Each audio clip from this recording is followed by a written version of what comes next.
When we first sampled the 7-seater version of the Harrier, it was last year at the Auto Expo.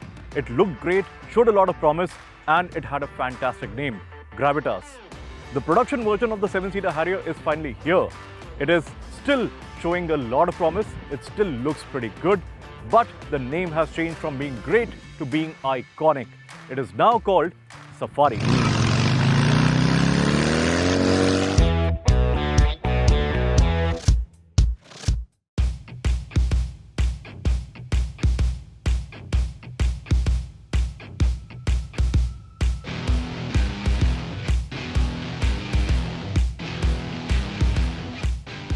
Now let me get this off my chest right at the beginning.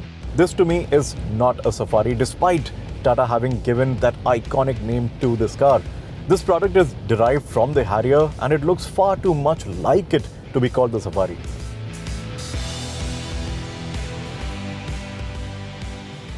Safari had set a gold standard in SUV styling and it looked unmistakable on the road. This one does not. It looks like a bigger version of the Harrier, which it really is. When I sat in, the first thing that hit me were the seats. The base of the front seats is far too small for absolutely anyone, even if you're a fairly average heighted person. It just ends right in the middle of the thighs, and that's really not something that you expect from such a big car. I know this might come as a shock to a lot of you guys, but space in the Safari is not all that great. If I try to sit in a nice, comfortable position in the front, then there is hardly any space in the middle row. And if I adjust the front seats to allow for better space at the back, then my knees rub against the bottom part of the dashboard, which can get a little uncomfortable for sure. Now, another peculiar thing is that there is not enough space for your feet either. The wheel wells, they dig so far into the cabin that, you can't really have space for your feet to rest them in comfort at all. I know that people will say that I'm being too critical, but come on, this is an SUV. It is a big SUV and it is fairly wide as well. So it beats me completely as to why to suffer with a lack of space like this. Anyway, plowing on and talking about the middle seats now. They are fairly good, fairly accommodating, and the seats, they go fore and aft on the rails as well. So you can have that adjustability. You can, slide back and go front if you want. So adjusting that according to your space requirement is not going to be so much of a problem. But if you do that, if you really go all the way back, then the space for the people sitting in the last row or the third row of seats, that is going to be absolutely zero. When you sit the middle row in the forwardmost setting, the space in the last row is about okay, but you sit with the knees pointing skyward, so you're anyway fairly uncomfortable. And because this is also the part in Safari's length that accommodates the wheels and the suspension components, you are compromised on space, at least when it comes to the width, and you have to sit with the legs forced inwards. The steering wheel is okay. It's actually quite good in diameter. The size of the wheel itself suits the size of the car, but the spokes, that's where I have a problem, because when you hold the steering wheel in 9-3 position, the spokes are far too huge for you to have access to all the control buttons over here, and you really have to shift the hand down, slide it down, or hold the steering wheel in 8-4 position. So that is kind of bizarre and becomes very uncomfortable. And Tata should have done the opposite placement on the steering wheel for the controls. Right now, what they have on the left is all the audio controls for volume, track change, you have voice control and stuff like that. And on the left, you have the cruise control. Now, cruise control is something that you're not going to use all that often. And these, the media buttons, are what you will use a lot. So having these on the right would have made a lot more sense. So over there, the guys who did the driver ergonomics probably should have thought a bit more intuitively. Anyway, back to the pressing buttons conversation.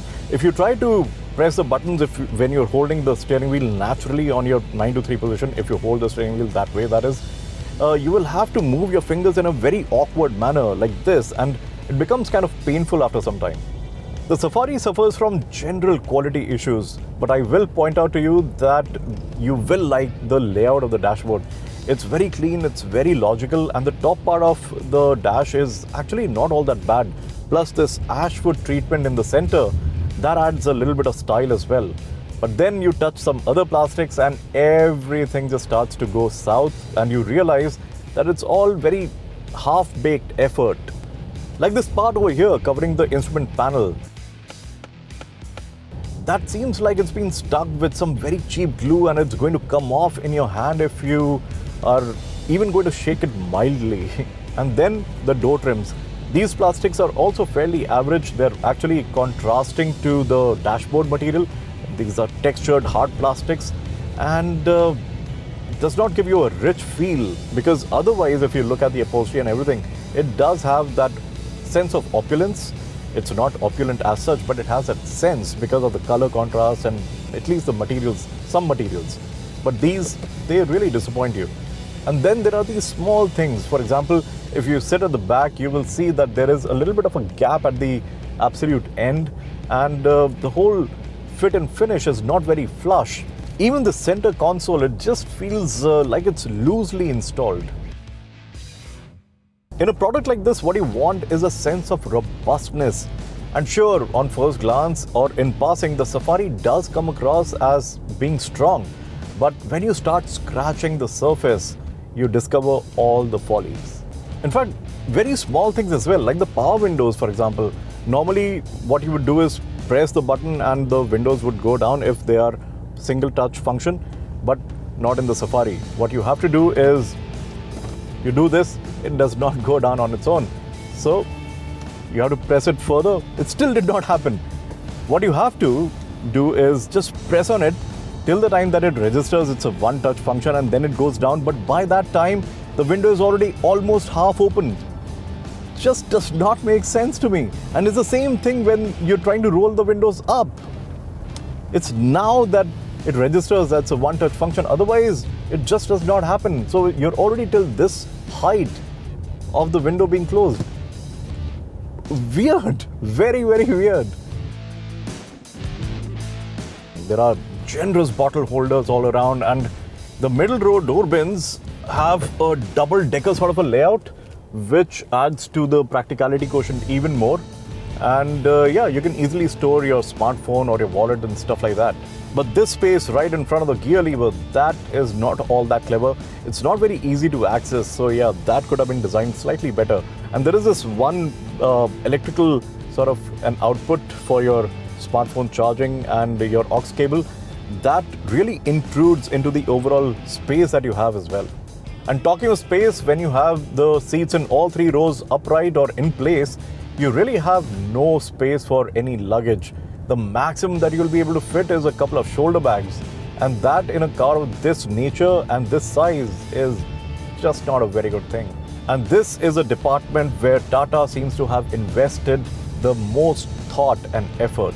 Even in the base XE variant, you get stuff like dual airbags, you have electronic stability program, hill hold control, traction control, rollover mitigation, you have corner stability control, ABS with EBD, rear parking sensors. Then as you start going up the trim levels, you start to add things like climate control, rain sensing wipers, automatic headlamps, height adjustment for the driver's seat.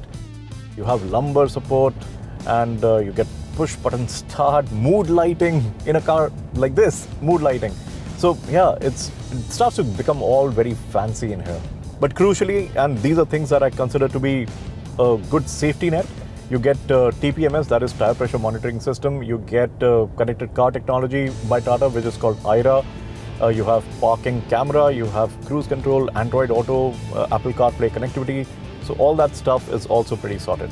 But if you want to go all out and get xenon headlamps, this oyster white treatment in the cabin, you want this 8.8-inch touchscreen system, 18-inch wheels, all that is going to cost you a fair bit, I'm sure, because these are only available in the top-end variant, that is the XZ and XZA. But what shocked me was that ISOFIX is not available in the lower trims. Why? I don't see any sense in that.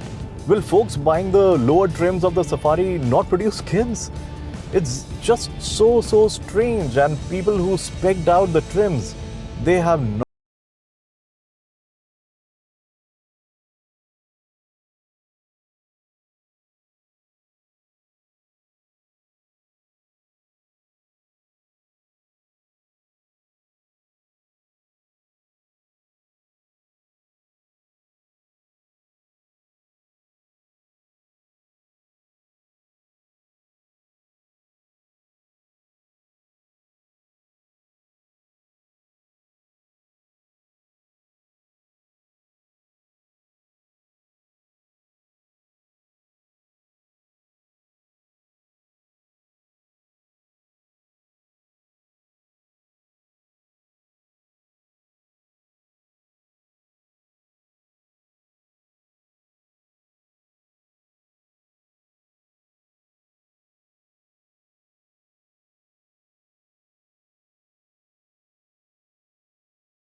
diesel unit from the Harrier, and it makes 170 bhp and 350 Newton meter. Crucially, that torque is delivered at 1750 rpm, and even if you go down till about 1000, it picks up fairly well. It is not a rapid progress, but you can definitely live with it. The Safari that I'm driving has the simple 6-speed automatic transmission, and instead of putting in the more expensive 9-speed automatic transmission from the Jeep, they went for the older and cheaper version, which is this 6-speed automatic torque converter. Frankly, it does a modest job. It is not engaging in any way, but this is a relaxed cruising machine. And for touring purposes, this gearbox is absolutely fine because the nature of this gearbox is quite in sync with the engine. Now, as is rapidly becoming the norm, you get different driving modes, and as you go higher up the trim levels in Safari, you get 3 different driving modes. You have Eco, City and Sport.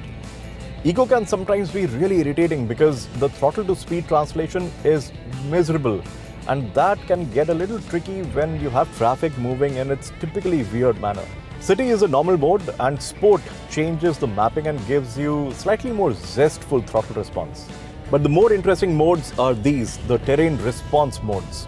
Again, something that Tata have tried to learn from Land Rover. The terrain response modes are controlled through the ESP or the electronic stability program. So basically, whenever you select any of these modes, there are several tweaks that happen to different vehicle functions. The setting of the throttle, the brakes, the transmission, the differentials, they all change with each of the settings to provide optimum traction and also seamless power delivery. But it is not a proper off-road machine, mind you. There is no off-road hardware that will get you unstuck from tricky, slushy situations. It is all only electronic adjustments. So what is the Safari really like? Well, firstly, I think it should not have been called the Safari. It is a Harrier underneath with some more modifications, and Gravitas was a very good name for it. With Gravitas, it would not have had the burden of the legacy of Safari on its shoulders. There is no doubt that Tata has developed a smart-looking machine. It's got fantastic suspension setup and the added flexibility of 7 seats. It is also fairly loaded with features, and there is this flaunt value of having some engineering help from Land Rover. But when you start living with it, when you scratch under the surface, there is still some rudimentary bits that disappoint you. And it's these issues which spoil the experience. And that's when you think that Tata still has some way to go to be at the level of the rivals from other countries. But the fact that the mid-size 7-seat SUV space is not all that crowded at the moment does present Tata with a great opportunity here. And let's just see how it does in the long run.